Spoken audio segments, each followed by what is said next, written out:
Hey guys, this is Tyler Baker from Goodbye June, and you are listening to the best German rock podcast, The Blog of Rock.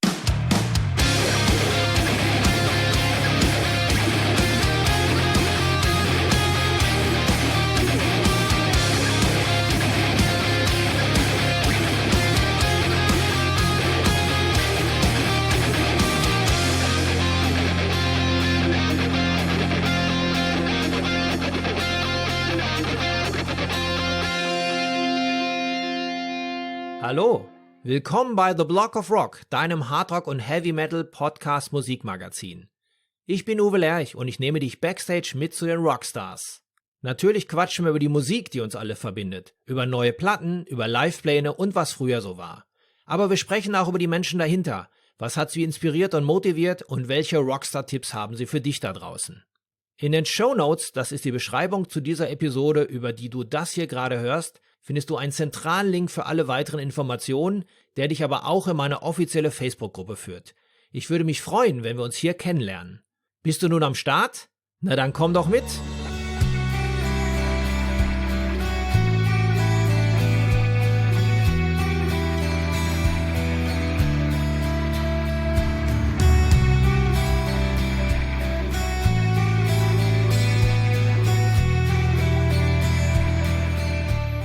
In der heutigen Episode, kurz vor dem Ende dieses durchwachsenen Jahres, präsentiere ich euch jetzt schon mal eines der absoluten Highlights aus 2022, auf das ich schon seit Monaten hinfiebere. Das Trio Goodbye June aus Nashville, Tennessee. Die Band besteht im Kern aus den drei Cousins Landon, Brandon und Tyler, die mich mit ihrem bluesgetränkten Hardrock à la AC/DC oder Aerosmith und jeder Menge Soul- und Gospel-Elementen komplett abgeholt haben. Lange war nicht klar, wann ihr neues Album See Where the Night Goes in Europa erscheint, doch Mitte Februar ist es nun soweit. Ich hatte bereits das Vergnügen, Gitarrist Tyler Baker im letzten Sommer an die Strippe zu bekommen, der mich in seinem Garten mit einer Pulle Corona begrüßte und ich ihm spontan mit einem Gläschen Bourbon antwortete. Ich wünsche euch eine trockene Kehle. Hello, I think we should get started with Yes. I think we should have a cerveza. Hold on a second. If we start this way, hold on a second. Come on, let's go. I'll have a bourbon. There you go. Prost. Cheers. Good to see you. Hello from Germany. Hello from Nashville. Welcome to my show, but maybe it's time for everyone who doesn't know your band and you personally, maybe you can start introducing yourself a bit. Okay, hey, I'm Tyler Baker from Nashville, Tennessee, and I'm in a band with my three cousins called Goodbye June. We're a rock and roll band, and we do new music the old way. This sounds terrific. As you said, you're with your cousins. It's like a family project. Yeah, we all grew up together. So we grew up in very religious, very conservative background, and we played music for the churches that we grew up in, and we ended up playing music together. So music's in our blood. Our grandparents were all traveling musicians. Brandon, my other two cousins, their parents were evangelists and music ministers and traveled the country preaching the word of God. So yeah, that's how we grew up, and we've been playing together for ever since I can remember. So we started Goodbye June in around 2007 to 9.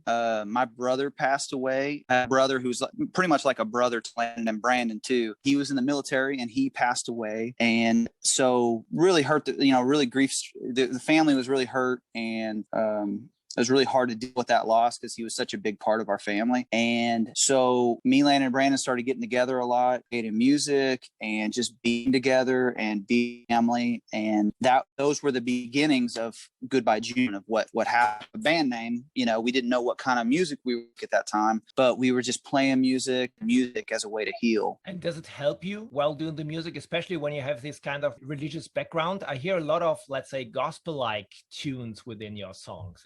You're not a typical rock and roll band. So does this, let's say, this religious spirit help you to get over this tragic loss? No, I mean, I wouldn't say that. We're not very, each of us individually have our own, beliefs and everything. But so we're nowhere near where we were as children growing up. I think we all just have our own interpretation of religion and all that now. Let's just say we don't go to the Pentecostal church like we used to. we do it, we do our own things now. But yeah, I think so. Growing up in the church, we played a lot of country hymns, and we played a lot of gospel hymns. So God has moments of rock and roll. So we were learning at a young age some of the tools and some of the tricks of the trade, so to speak, of how to entertain, how to move people, how to create a great groove and a rhythm and a beat to get people moving, get people dancing. Even nobody was dancing and running the aisles and speaking in tongues, but like it was all building a foundation for what we do now. So you all grew up in Nashville? That's where your original came from? No, I grew up. We're all from Southern Indiana, which is about 3 hours north of Nashville. And Landon and Brandon's parents travel around a lot. So been down in Nashville since about 2009. So we've been here about 11 years. So or 12. What I see, the past interviews I did, were a lot of bands coming from Nashville. It seems it's the ultimate melting pot for rock-related music at the moment. It's not only that, let's say, Joe Bonamassa and Miley Cyrus are around, but lots of other great artists. I had also here on my show already, like Larkin Poe, for it. I love the girls. I love Rebecca. Amazing.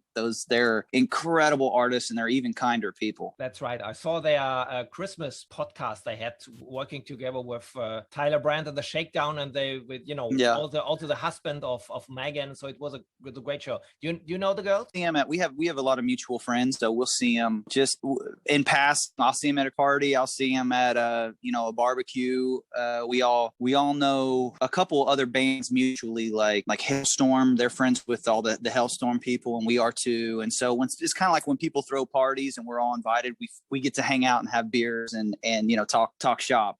At least you're having a beer, by the way. Cheers to you. That's right. Because cheers. The past weeks I had lots of interview with artists not drinking any alcohol anymore. So it's a different side of rock and roll. So I had Josh from Buckcherry the other day. Great guy, really wild guy, but he's sober for 25 years. So it's not too bad. Of course, there's nothing to blame. But sometimes the drink is nice and belongs to the rock and roll and belongs to creativity. I couldn't have said it better. So coming back, let's say, to the start of the band, which were the bands who inspired you most when you started the band? Well, when we started the band, where we were at as Bull is a lot different than where we're at right now, right? So right now we've done tons of tours and we've explored rock and roll, and we've created multiple records now, and we're really trying to stretch and dive into doing straightforward, timeless is the goal, timeless rock and roll. So it's like when you put it on today, it sounds good and modern and fresh. 30 years from now, it sounds good, modern and fresh. It's trying to do our best to be timeless. And so when we started the band, I think there was a lot more. We were unraveling our childhood. We had a lot of issues with, like our subject content was a lot about depression and unraveling. Like I said, unraveling your childhood and becoming, your own person. So I think where we're at now is a lot of that's behind us, and now we're really focused on being just an honest, in your face, stripped down like rock and roll band, and different from where we started at. I feel like we have a lot more baggage to shed, and you can hear it in our music. You can hear it in our subject content. And as we progress through, Magic Valley was our first record, and then Community Inn was our second record, and See Where the Night Goes, what the third record will be called. And it's a nice progression of, I think, shedding the baggage of your youth and becoming your own person. And you can listen to it through our discography. And I'm really proud of where we started, and I'm really proud of where we're at today. And I think our new record it's exciting. It's the whole goal of the record was to, I don't know if you guys have this term, but like it's a record that you throw on at a barbecue. So you have a bunch of friends over and you're cooking hamburgers or brats and having some beers, and you want to put on your favorite record. Well, a lot of people put on ZZ Top or Creedence Clearwater or Leonard Skinner records or Led Zeppelin records, right? Because you can listen to them from top to bottom. They're entertaining and they're pleasant to listen to the whole way through. And it's conducive to drinking with your friends and having fun. And so our goal is to really explore that world and like really try to craft a record that you can put on and from top to bottom, you can drink beer and have fun with your friends, because that's really what music is all about. So thank you for this album to be the next role model for my barbecue down in the basement. That's a good one. There you go. So of course I listened to the album on and on already. I have a SoundCloud link, so I don't know if the running order is already the correct one. It's starting with Step Aside, which is a real killer as a start. I love this track. And then See Where the Night Goes. I think this is something where I would really expect to see where my night goes when I listen to this track. It's an AC/DC rocker, what the guys did in the late 70s. And this is really something when listening to this track, I want to know where my night goes to. So is this something what you had in mind when you had this track? Because I think it will be a life killer. Well, yeah, well, that's another part of the whole theme of this record is putting on an incredible live show. So that's a big part of how we connect with our fans, and that's really important to us, is putting on an incredible live show. So previous records, we have a lot of great moody songs and epic songs, but what we all felt like we could improve on in our live set was like, let's just get some rock and roll, four to the floor, stomping, clapping, sing fun music, right? So that was the motivation behind, a lot of these songs, and you can tell which ones we're trying to go for that for. Definitely See Where the Night Goes, right? But on a side note, it's funny about See Where the Night Goes. So the story of how we wrote that song was, and it was for a rock cruise called Shiprocked. And the night before, us and a lot of our bands that knew that we were friends with went out, partied pretty hard, right? So See Where the Night Goes, that song, we literally wrote that about the night before Shiprock. And so when you hear all references of New Orleans and the partying and going to the go to the stall and I powder my nose, those, like, that's all directly inspired from that night before we got onto Shiprocked.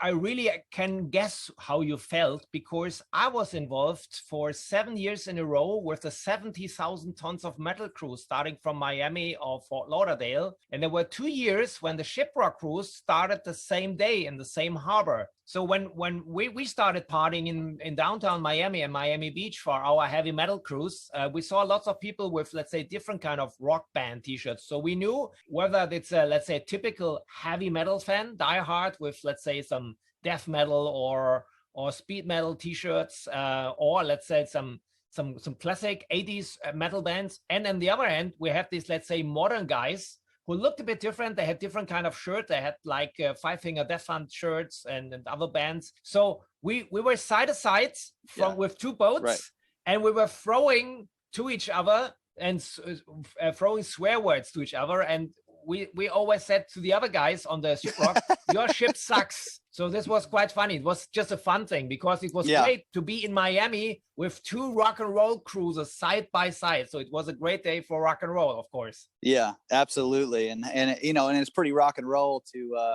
be cursing out a boat that's sailing next to you. So that's pretty cool. Yeah, so I can really guess what inspired you to write a song like See Where Night Goes. My favorite track on the album is What I Need, because I was always really inspired by great rock and roll ballads. And this is actually a track, I think if Steven Tyler will hear it, he would have loved to write the song. Yeah, thank you. Thank you for that. What I Need was that song had a really long journey. So that song was written years and years and years ago, and we never found the right way to do it, and we never found the right time to do it, because we wrote that song, I think we wrote that when we were, and we have lots of old songs. We have I have a catalog of probably 120 old songs that we have demos for, that every night, pretty much one of them will make each new record. So we'll write 13, 14 new ones, and then we'll try to pick one of the old ones. But What I Need, that song is an older one, and it's really special because that song was all about a family member who was struggling with addiction, and we were all really bummed out by the whole scene of by seeing this person, by being around this person. We were all really bummed out by it, and it actually wasn't our family member. It was our producer's family member, and he told us this story about this family member that was going down this road of addiction, and this person was taking advantage and like really abusing like,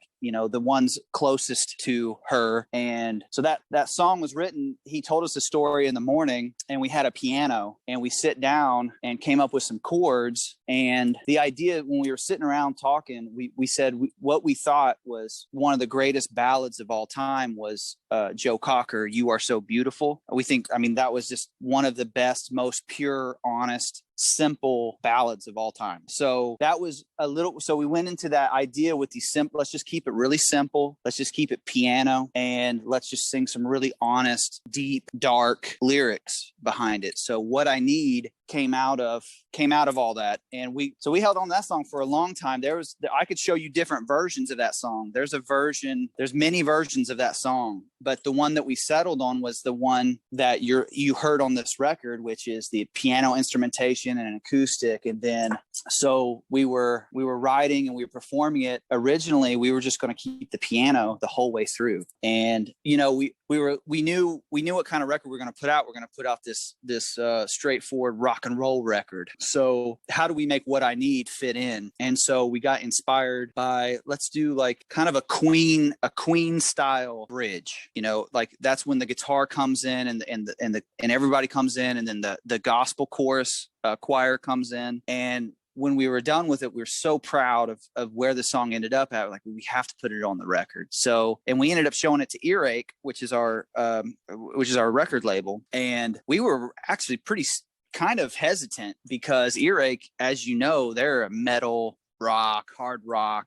label. And so we were like, man, they're probably not gonna like, I mean, not that it matters, we're our own artists, we're gonna put out what we want to put out, but you know, at the same time, you want your business partners to be passionate about the music, you know, that you're giving them. And so, but they wrote back, Digby and Al both wrote back, and it's like, Al's our New York rep, and he's like, holy crap. He's like, this is maybe the best song you guys have ever written. And so we were really excited, and we were going to put it as the last track on the new record. That was where it was sitting, with the original sequence. And, the owner of Earache wrote us back and said, guys, please don't put the best song you've ever written as the last track on the record. He's like, you know, can we please move it up? And we said, okay, we'll let it in side A. So on the record, on the vinyl, you'll listen to, you know, 4 rock and roll songs, and then the 5th song is What I Need. So it seemed like everybody really liked that idea, and we're really proud of it. And thank you for bringing that up, man. That song is,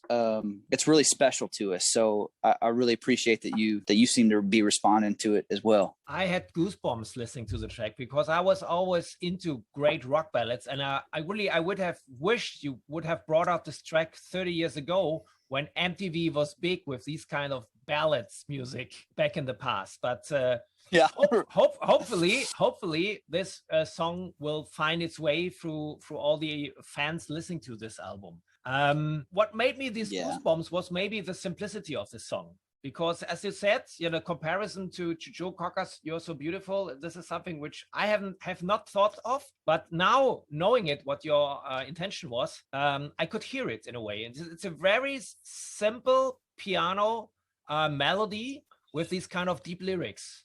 Yeah, it's effective. Any band out there listening, or someone who writes music, I mean, just get a piano, find 3 beautiful chords, and focus all your energy on telling the saddest story of all time. And you'll usually end up writing a great song. That's how you succeeded. So what is the basic plan with the album? As I've heard for today from Dan, who is doing the promo in Europe, that there's no fixed release date. Mm-hmm. That's what I've heard. So what is the plan? You're waiting to come over also with a tour, or you're waiting for a tour in the US to bring it out? Or so what is the basic plan? By the way, cheers. Yeah, Prost, my friend. Cheers. The basic plan is, we're a touring band, right? So we want to be able to have tours to support a record. And right now there's just so many restrictions in Europe as far as with COVID. We didn't think it would be, we didn't want to release the record and then tour it 6 months later. We were really scared of that, even though we could tour it in the United States right now. But Europe and England and Germany, you guys are all so important to us because some of our biggest shows and some of our best fans are from Germany and England and France and these European cities. So to us, we wanted to be able to, in essence, plan a world, a United States and Europe tour to commemorate the release of this. So that's what we're working on right now. We really England is kind of one of the big hangups because they still have this crazy travel restrictions. But we're hoping by the fall, those will all be lifted. And what I'm hoping is that we'll have some single releases between now and the winter. And then I think first of the year, we'll be ready to announce a great, a big tour, maybe in the fall, but we'll see.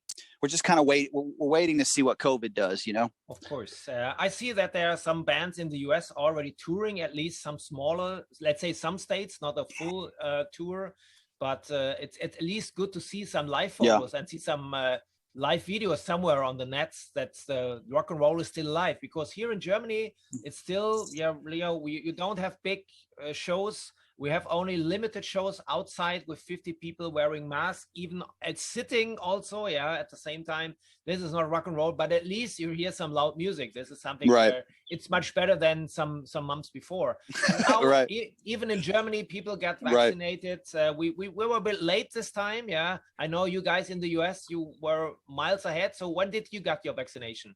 Well, I have a little bit of a different story because my wife was pregnant with our second child. So she just had my son, my second child, about 8 days ago. So now we're going to go get we're going to stagger it. So I think I'm going to go get the vaccination actually probably this week. And then my wife's going to get it the next week, and then we'll stagger them. So, keep taking care of some kids. You got to be on your A game. So if the vaccine affects us in a way where we get sick, at least both of us won't be sick, So that's our plan right now. I mean, but I have to get vaccinated because of the live shows and the promoters and stuff. They require the bands to get vaccinated. So I'm going to do that probably this week. But on a side note, me and my wife and actually the whole band, we got COVID in February. So we've already kind of been through it, and we all still got antibodies, but still we're going to get vaccinated soon. By the way, congratulations to your second child. Thank you very much. So it's been a great week for you with birthday and the release of the new baby. I know. Yeah. And I have a wonderful interview podcast from Germany calling me. It's been a really nice week.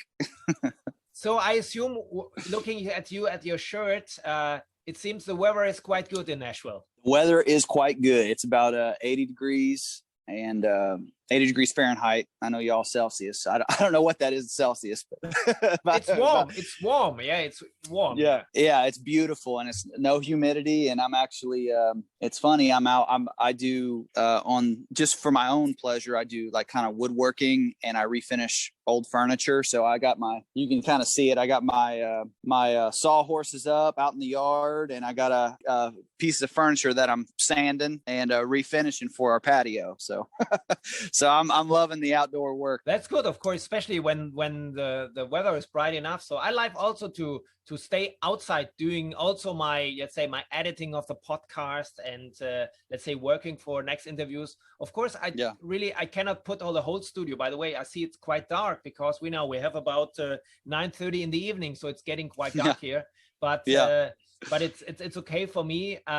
Because I really like also sitting outside, listening to the birds singing and, just enjoying the weather outside. It gets some more creativity, especially when you can do it in your home environment while the world is still crazy outside. I'm also happy to have a little garden and working on my podcast as well. So what I really enjoyed on this call is that I got to know somebody who I haven't been aware quite a days ago, but it seems that we have a kind of same mindset, because I like this kind of classic rock music, being a bit older than you, but also on the other side, I love this kind of, let's say, gospelic, soul-y background as well. So I love also a lot of soul music, Stax records, and all that stuff back from the early 70s. I also like, I like Led Zeppelin, AC/DC, Aerosmith, and also the harder bands. But I also like Isaac Hayes and artists like this, Otis. So this is something which I like. I like both. Yeah. So there's no black and white, literally, to say for me. It's both. Right. It's one great music world, and it seems you guys appreciate that as well. Yeah, we really do. I think our upbringing and that helped us with soul music, that helped us with gospel music. Really, it taught us about the bass and the drums. That's really what you think about when you hear great soul music, is how the bass and the drums interact and how they create this rhythm that makes you want to dance or tap your toes or move. So I think our upbringing really helped with that. And then I grew up playing a lot of blues, and I played in blues clubs when I was younger at a pretty early age. And so I fell in love with the blues. So the three kings to me are some of the greatest artists of all time: BB, Albert, and Freddie. I mean, you can pretty much encompass most of, to me, what we do in rock and roll by just listening to those artists. Because I mean, the only thing that I'm doing is speeding up and swinging and putting maybe a couple more notes into those guys' riffs and those guys' solos and those guys' ideas. And what's funny is a lot of artists, we get, like you said, there's some AC/DC style things, and it's not necessarily that we wanted to sound like AC/DC at all. What we really wanted to do was, I think us and AC/DC have some of the same influences. I think those guys were probably listening to Albert and Freddie and BB King too. And I think, a lot of great rock bands were. Obviously Led Zeppelin, a big part of their sound was speeding up old blues songs, so we have a deep appreciation for that. I know I do personally. And I think, and there's a little bit, not so much on this record, but in the past, you can definitely hear a little bit of country in what we do. Not necessarily twangy, sitting on the tailgate with my dog drinking a beer kind of country, but there's something about like the sadness, and there's something about, how I bend some of my notes that to me sounds more country. So, and I relate that back to my upbringing of playing in country or in church, but we were playing old country hymns. So we were playing 3 chords, and somebody was twanging away on the electric guitar. And so it's nice that you say, thank you for saying that you appreciate our cumulative music knowledge, because I think Goodbye June, that's how we create our own sound, is through the paths of all these previous older influences. We kind of take a little bit from our gospel roots, we take a little bit from our country roots, we take a lot from the blues, and really, there's something, I don't know if you noticed it all, but there's a little bit of like grunge in what we do, like, because we all grew up listening to Nirvana and Soundgarden, and like that was our music when we were teenagers. So there's something about, like, there's a song on the record called Nothing, which is track 7 or 8 or so, and that, to me, that one screams grunge. That one screams like Soundgarden. That there's something about that one, and it's just the lyrics that he's singing and how he's singing it. I think we get out of classic rock land, and we get out of soul land. There's not as much soul in that song. It's more this painful grunge, almost like we're hitting you over the head with a club, in that song. So, it's to me, I think those are our biggest influences, and we do our best to create something fresh and new that our fans will enjoy, and also that we enjoy. It's really important for us to love our own music, because we have to play it every night, So it's music that really would fit great in the Grand Opry or the Ryman's. Yeah. Well, we hope.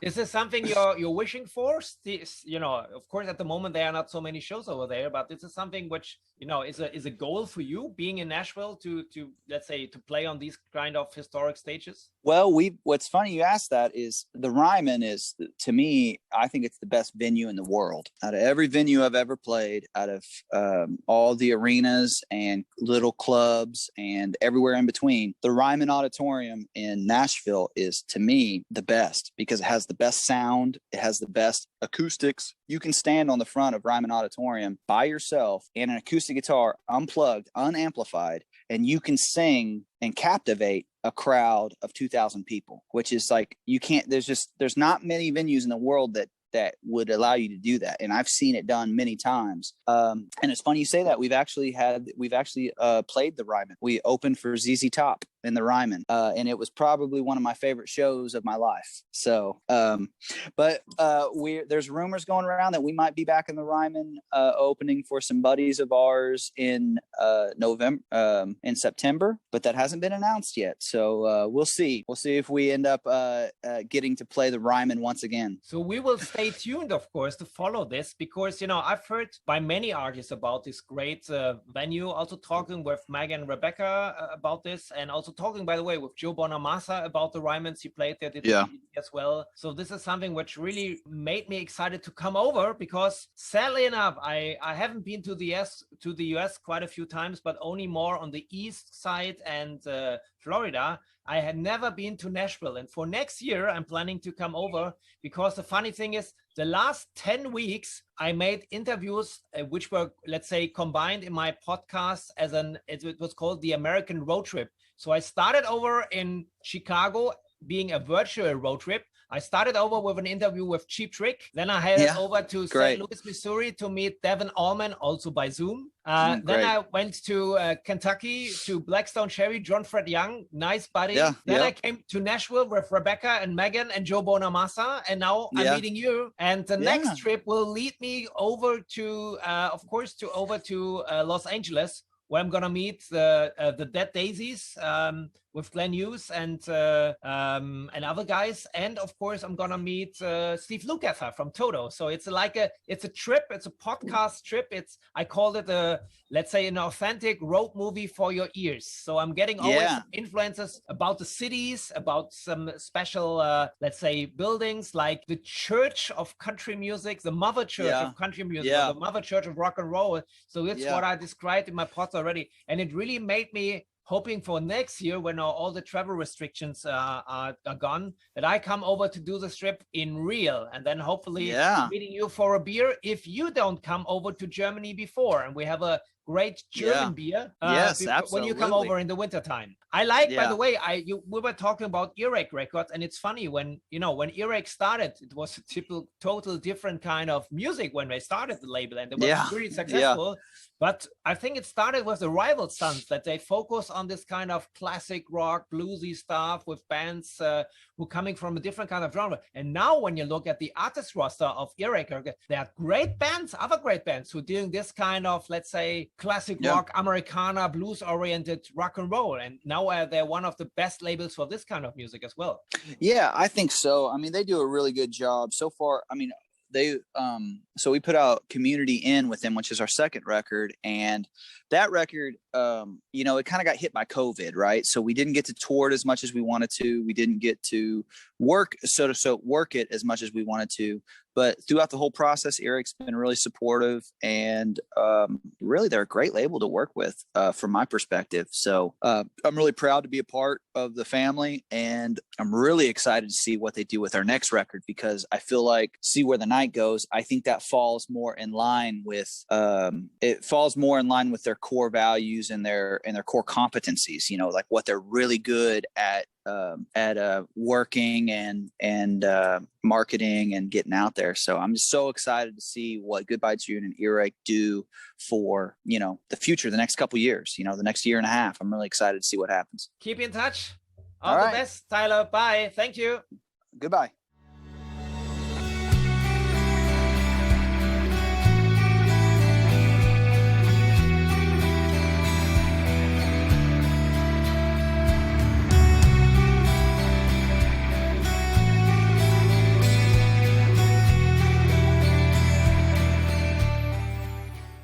Wenn dir diese Episode gefallen hat, folge mir doch gerne beim Podcast-Dealer deines Vertrauens, damit du auch die nächste Folge nicht verpasst.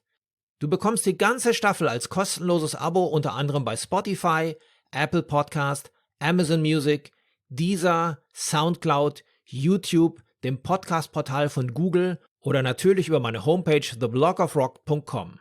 Höre dir dort auch die bereits veröffentlichten Stories an, denn jede Woche gibt es hier neues Futter. Und vor allem, erzähle es deinen Freunden und teile die frohe Kunde auf Social Media. Alles klar? dann hören wir uns ja wieder beim nächsten Mal. Bis dahin, keep on rockin'!